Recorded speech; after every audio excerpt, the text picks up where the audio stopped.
G'day YouTube, Down to Bricks here. Today I'm going to do a bit of a tutorial video and show you the best way to cut up Lego base plates. Why is it the best way to cut up Lego base plates? Well, I don't know really, it's just the way I do it. So, the question you got to ask yourself is, why would you want to cut up Lego base plates?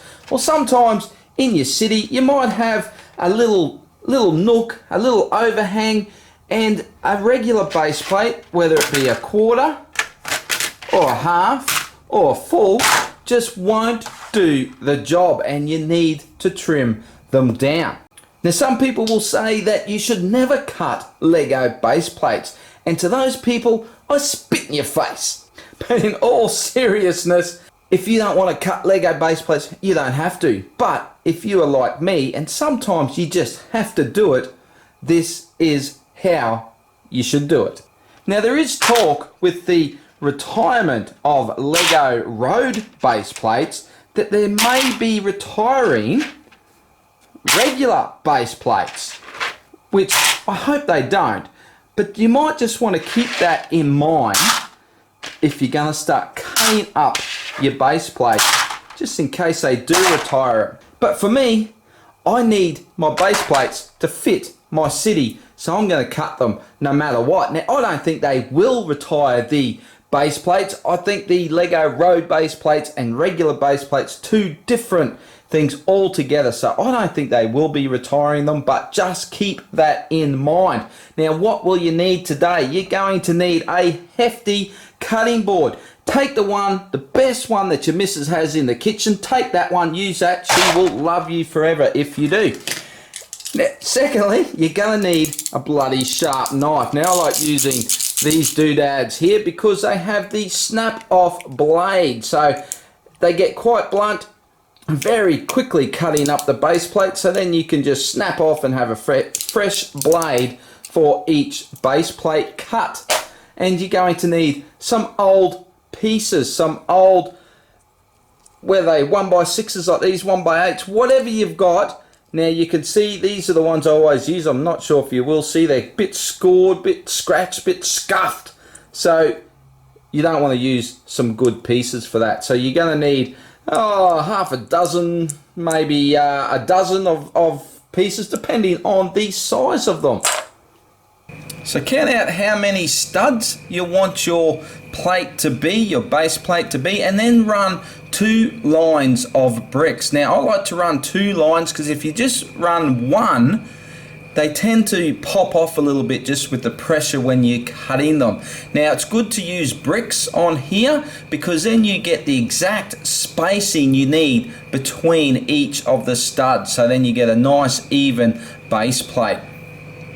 So now you just want to trim the corners off a little bit. Now, you can just score the base plate and snap them, but I tend to find you get more of a feathered edge. Now, no matter whether you do that or you cut right through, you are going to get a bit of a feathered edge, and that's what I'm doing here. I'm just trimming that little bit of excess off. And now, you don't have to do this if your base plate's going to be covered up. This isn't so important, but I just like to do this. It just helps make it look a little bit better when it's all said and done. And here you can see a base plate perfectly cut, ready for your city. Now, just snap off the blade, get a nice fresh blade on there, transfer my bricks over. Now, here I am wanting 5 wide base plates for my city. This is to actually put my mountain on. So here again, just trimming the corners off. Get a nice rounded edge so it's not too sharp, and just take that feather off. Now, just be a bit careful when you're doing this because I've done it lots of times. I'm used to doing it. It is easy to dig into the plate a little bit if you haven't got the right angle, so it takes a little bit of practice. So just go with care when you're doing that, and always be careful when using sharp blades like this.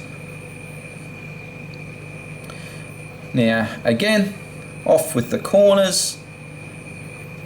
Now, you can see when I'm cutting like that, it takes anywhere up to half a dozen cuts to cut all the way through.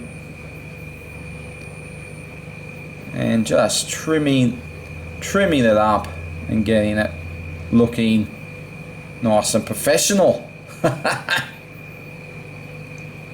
And now I'm just going to do this last one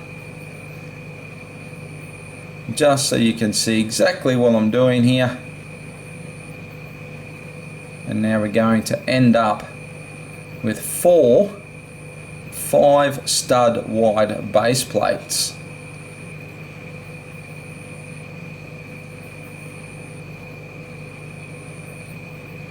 And there we go, all ready for the Lego City. So that mightn't be the best way, but that's definitely my way. It's a way that will work for you if you want to cut your base plates. Now tell me in the comments below, are you dead set against cutting Lego base plates? Was this helpful for you? And what other Lego pieces would you consider cutting? I know I will cut a piece of rigid hose whenever I need to.